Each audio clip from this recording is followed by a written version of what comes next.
बिस्मिल्लाहिर्रहमानिर्रहीम अस्सलाम वालेकुम। कमाल की बात है, कमाल की बात है। इसराइल ने हाथ खड़े कर दिए हैं। इसराइल की फेडरेशन ऑफ फूड इंडस्ट्रीज यानी फूड इंडस्ट्री की जानिब से वार्निंग आ गई है कि पूरे मुल्क के अंदर खुराक का बहरान पैदा होने वाला है और फूड शॉर्टेज शुरू होने वाली है, क्योंकि यमनियों ने इतने हमले कर दिए हैं कि अब हमारे पास खुराक का बहरान इस वक्त शदीद पैदा हो चला है।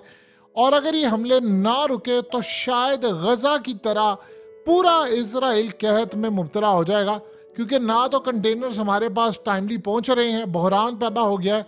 और ये भी सूरत हाल पैदा हो सकती है कि अब इसराइल में जब फूड का बहरान पैदा होगा तो एक बात आप ज़हन में रखिएगा, इसराइल के अंदर जो अक्सरियत लोग हैं, डुअल नेशनैलिटी वाले हैं, वो ये छोड़कर अपने अपने मुल्कों में चले जाएंगे। कोई रशिया चला जाएगा, कोई अमेरिका, कोई बरतानिया। तो शायद हम लोग तारीख का सबसे बड़ा क्राइसिस देखने जा रहे हैं इसराइल के अंदर। देखिए, जो मर्जी आप कह लें, यमन ने जो जंग छेड़ दी है, हमास की जंग का एक अलग लेवल है, उनका मामला अलग है। आज उन्होंने कहा है कि हम रिजेक्ट करते हैं। आप अंदाजा कर लें जरा कि मिस्र ने क्या डील की बात की है। मिस्र ने इनको कहा है कि आप लोग इस सूरत हाल में, यानी एक हम आपको डील देते हैं जिसमें टेक्नोक्रेट सेटअप ले हैं, और टेक्नोक्रेट सेटअप हो जो हमास का ना हो, गजा के अंदर हो। यानी अब इसराइल को जो कि शिकस्त हो रही है बहुत बड़ी, तो वहाँ एक हुकूमत का क़याम हो जाए, तो इसराइल अपनी आवाम को कहे कि देखो, मैंने बहुत बड़ी विक्ट्री हासिल कर ली है, मैंने हमास को दे दी है शिकस्त। अब आपके पास आखिरी सूरत हाल जो रह गई है वो ये है कि अब हम यहाँ पर एक हुकूमत का क़याम हो गया है, तो लिहाजा ये हमारी बहुत बड़ी विक्ट्री है, हमने इनको शिकस्त दे दी। फिर उसके बाद उससे फैसले करवाएं अपनी मर्जी के, और फिर हमास को परमानेंटली शिकस्त दे दें और बहुत सारे काम करें जो इसराइल के हक में हो। यानी आप ये समझ लें कि उसके बाद वो कह दे अगर कि ठीक है जी, फ़लस्तीनियों को निकाल दें और यहाँ कंस्ट्रक्शन करें और इसको मिस्र लेकर जाएं, फलानी जगह और इस जगह, ये मामला करें। और आप देखिए, हमास ने ऐलान कर दिया है कि वो इस आइडिया को रिजेक्ट करते हैं। उन्होंने कहा कि हम उसके बदले में कैदियों के, यानी आप सोच लें ज़रा, कैदियों का तबादला होना था। उन्होंने कहा कि हम इस डील को रिजेक्ट करते हैं। अब ये डील होगी कि लड़ाई ख़त्म हो और ये ख़त्म करें और उसके बाद हम उनके कैदी रिहा करें, इसके अलावा डील नहीं होगी। ये उन्होंने पत्थर पर लकीर फेंक दी है। आप सोचें कि मिस्र को कहा इसराइल ने कि बॉर्डर पर तुम अपने फौजी हटा लो, क्योंकि जो गजा के साथ तुम्हारा बॉर्डर लगता है, हमने वहाँ पर आकर हमला करना है, हम तो यहाँ पर छोड़ेंगे नहीं।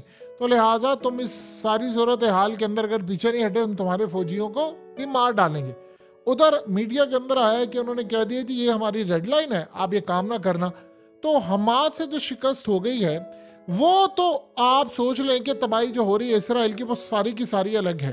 जो यमन ने इनके साथ किया है वो तो बिल्कुल ही अलग है। यमन की सूरत हाल इतनी ज़्यादा ख़राब हो गई है कि आप सोच लें कि यमन ने इसराइल को गले से पकड़ लिया। उन्होंने उनको इकोनॉमिक वाइज वो नुकसान पहुंचाया है कि देखिए, जॉब्स इसराइल के अंदर अब जा रही हैं। फूड क्राइसिस का मतलब होता है कि आपके पास खाने को ख़त्म है। हमें तो दुनिया में ये बता रहे थे जी, ये तो वो कौम है बड़ी ज़हीन है, ये तो एक एक डेढ़ साल तक की खुराक का ज़ख़ीरा करके रखती है और इनको परवाह नहीं है दुनिया की, ये तो बड़ी ज़हीन कौम है, इन्होंने सारे काम करके रखे हुए थे। लिहाजा आपको ये बात बड़ी अच्छी तरह समझ आ जानी चाहिए कि इसराइल बड़ी ताकतवर है, यानी कौम है, ये बड़ी कमाल कौम है, ये जहानत में आगे है। अब पता ये चला है कि अभी तो सिर्फ उन्होंने चंद जहाज़ तबाह किए और इसराइल के अंदर शॉर्टेज पैदा हो गई है, क्योंकि वहाँ पर कोई आ नहीं रहा। अब वो माल नहीं पहुँच रहा, गंदम से लेकर चावल से लेकर, यानी शायद मक्का फाते अमल जिसे हम कहते हैं, वो हम अपनी आंखों से देखने जा रहे हैं कि इन्होंने गजा के अंदर किया। अब इनके साथ वो सूरत हाल पैदा होने जा रही है। आप देखिए कि जितनी बड़ी बड़ी शिपिंग कंपनीज हैं, उन्होंने कहा जी हमने माल नहीं बेचना। अमेरिका ने उनको कहा कि आप माल भेजें, तो उन्होंने साथ अमेरिका को कहा कि आप एक काम कीजिए, आप हर हमारे शिप के साथ अपनी नेवी के जितने आपके डिस्ट्रॉयर हैं या कोई एयरक्राफ्ट कैरियर है, जो भी है, वो हमारी हिफाजत पर भेजें। आपकी नेवी जाए हमारे हर शिप के साथ, तो फिर हम सोच सकते हैं कि आया हमें यहाँ पर भेजना है कि नहीं, क्योंकि अभी तक तो आप सिक्योरिटी देने में नाकाम रहे हैं। अब आप ये सोचो, उन्होंने अमेरिका को कहा, अमेरिका के लिए तो एक इम्पॉसिबल सी बात है कि आप जो शिप आ रहा है उसके साथ उसको सिक्योरिटी देंगे, तो एक नामुमकिन सी बात होती है। यानी ये आप पूरी कर ही नहीं सकते, क्योंकि देखिए शिप्स पर अरबों डॉलर्स का माल होता है। जो कंटेनर्स होते हैं इनमें करोड़ों अरबों डॉलर्स का माल होता है, तो लिहाजा इस सारी सूरत हाल में उनको तो बड़ा शदीद नुकसान हो रहा है। अब आप सोचे जरा, लेट से ये बात मान लेते हैं कि ठीक है जी, हर चीज के साथ अमेरिका की कंपनी का शिप जाएगा या नेवी का जाएगा, और अगर अमेरिका को बीट कर दिया जाता है। देखिए, अब अमेरिका ने आज ये बात की है ना, उन्होंने कहा है कि ईरान का जासूस तैयारा यहाँ पर मौजूद था और वो असल में यमन की मदद कर रहा था, और उन्होंने यमन को real time intelligence, aerial intelligence और टेक्निकल इंटेलिजेंस दी। हमने अपने रेडियो स्विच ऑफ कर दिए थे, हमारा टेलीकम्युनिकेशन सिस्टम सारा ऑफ हो चुका था, लेकिन उसके बावजूद इनको पता चल गया कि इनके पास टेक्नोलॉजी ऐसी थी जिससे उन्होंने हमारे शिप जो थे वो डिटेक्ट कर लिए। हम चाह रहे थे कि शिप ऑफ हो जाए, जैसे मिसाल के तौर पर मोबाइल में से आप सिम निकाल दें, मोबाइल ऑफ कर दें, फिर उसको कोई ट्रेस कर ही नहीं सकता। ये तो एक, यानी आप समझ लें कि फाइनल बात हो गई थी।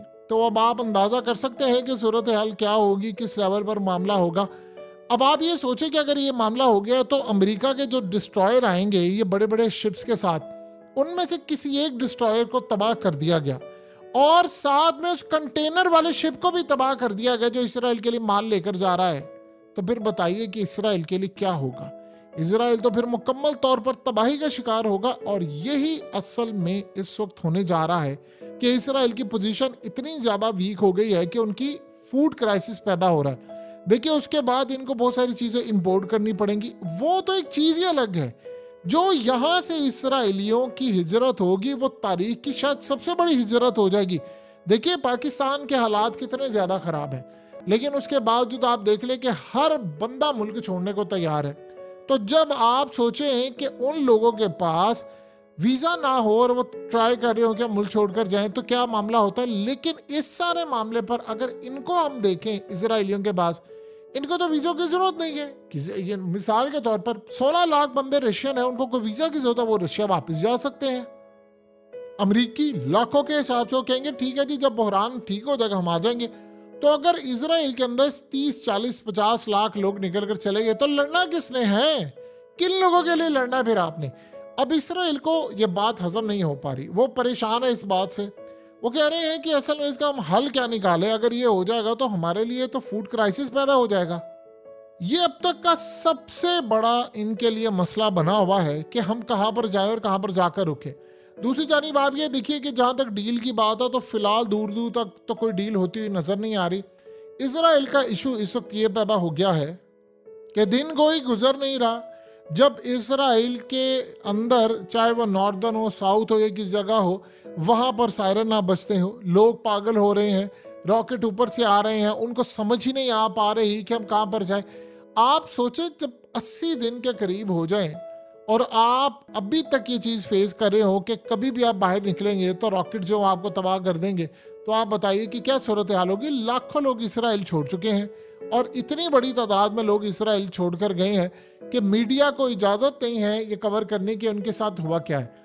दूसरी जानिब आप ये देखिए कि ईरान ने अपनी पोजीशन बड़ी क्लियर कर ली है, उन्होंने डिप्लॉय कर दी है अपनी तमाम चीज़ें, उनका मिसाइल सिस्टम, उनकी तमाम चीज़ें उन्होंने क्लियरली कह दिया कि अब इस सारे मामले के अंदर इजराइल ने हमारी तरफ या अमेरिका ने कुछ भी करने की कोशिश की तो हम तो हमले के लिए तैयार हैं। और मज़े की बात यह है कि इजराइल इस वक्त एक ही बात कहे जा रहा है, वो जी हमने स्ट्राइक किया, हमने इतने बंदे मार दिए, हमने ये कर दिया, हमने वो कर दिया। दुनिया उनसे पूछ रही है कि आप ये बताइए कि आपके पास क्या है। वो कहते हैं जी देखें, ये हमसे वादा किया गया है कि हम खुदा के बच्चे हैं और खुदा ने हमको फतह देनी है, लिहाजा वो हमें ये काम कर रहे हैं। पहले ये वादा करे थे कि ये जंग में असल में स्टार्ट जब हुई थी तो इनके जो पेशवा थे उन्होंने कहा था जी ये बस आप 5-7 दिन में जंग जीते देखेंगे और ये पेशन गोई पूरी हो जाएगी, और जब ये पेशन गोई पूरी होगी तो फिर आप देखेंगे कि उसके बाद हमारे लिए कितना फ़ायदा हो जाएगा। तो करते करते आप अंदाज़ा करें, हर उनकी चीज़ जहाँ से उन्होंने अपनी कौम को पागल बनाया हुआ था, बेवकूफ़ बनाया हुआ था, वो असल में अब तबाह होती जा रही है, रिजेक्ट होती जा रही है। उधर सबसे बड़ा मसला ये बना हुआ है कि अगर ये मामला होता है शॉर्टेज ऑफ फूड और ये तमाम चीज़ें बढ़ती जाती हैं, तो आप बताएं कि आपने इजराइल के अंदर फ़ौजियों की खुराक का ज़ख़ीरा कहाँ से करना है, आपने आम लोगों का क्या करना है। सबसे बड़ा प्रॉब्लम ये होता है कि जब फूड की शॉर्टेज होती है तो बहरान बहुत बड़ा पैदा होता है।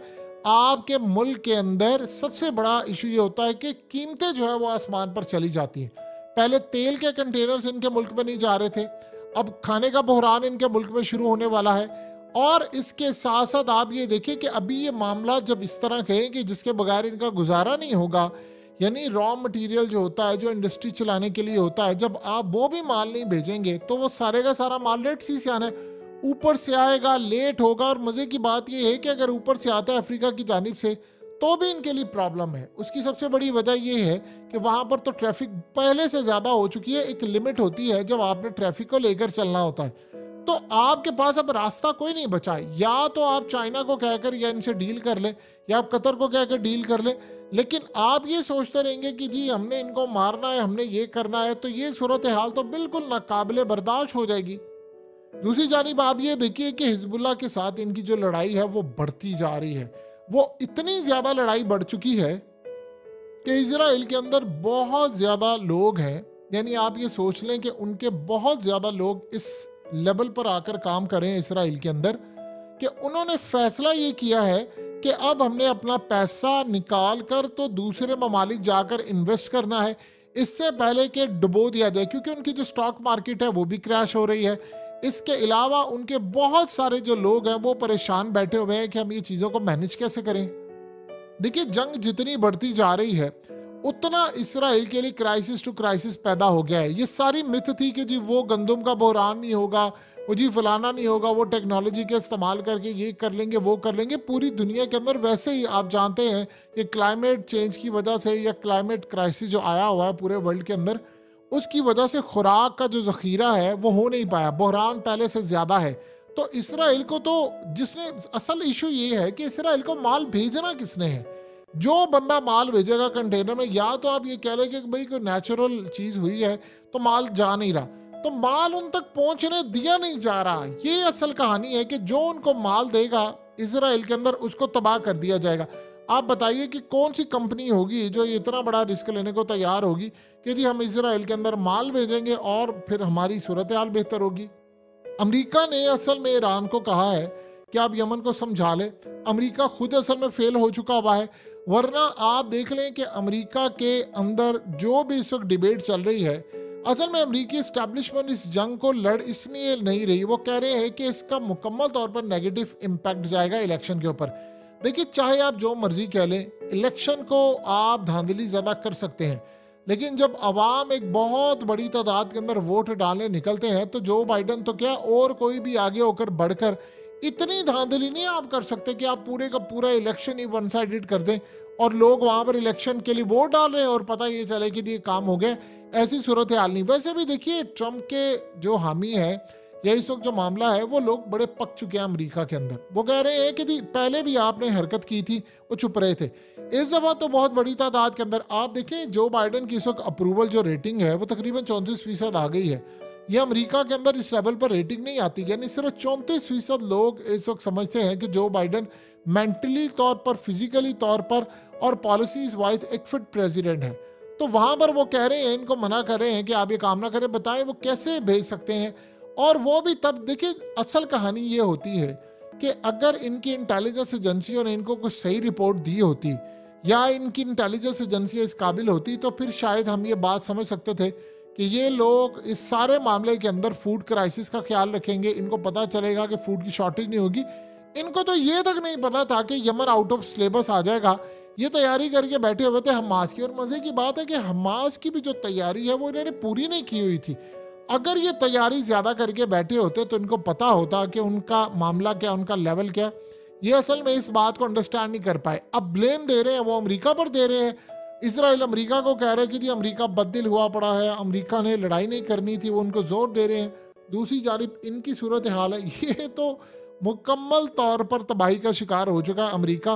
अमेरिका की आज ताकत इतनी बुरी तरह, उनको ये लगता है कि शायद इन्होंने जो टाइम चूज़ किया था हमास ने हमले का, जिस तरह अमेरिका के अंदर बातें हो रही हैं कि 7 अक्टूबर असल में इसराइल के अंदर बड़ी बर्बादी लेकर आया, लेकिन असल में वो रशिया के प्रेसिडेंट पुतिन की बर्थडे थी। तो वो कह रहे हैं कि जब उसकी बर्थडे थी तो इन्होंने वो डे चूज़ किया ताकि उसको सरप्राइज दे सके। अब आप सोचें ज़रा, ये नाम जोड़कर कहाँ पर लेकर जाना चाह रहे हैं कि जी असल में इसके पीछे रशिया था, तो रशिया ने सारा काम किया, लिहाजा हम इसको तस्लीम नहीं करते, हमें रशिया के साथ भी निपटना पड़ेगा। आप जितना मर्जी दुनिया को पागल बनाने के लिए जो मर्जी बात करते रहे, लेकिन एक बात तय है, अमेरिका से लेकर इसराइल से लेकर दुनिया की तमाम इंटेलिजेंस एजेंसियां, फौजें और तमाम स्ट्रेटजीज मुकम्मल तौर पर हमास, यमन और ईरान के आगे नाकाम हो चुकी हैं।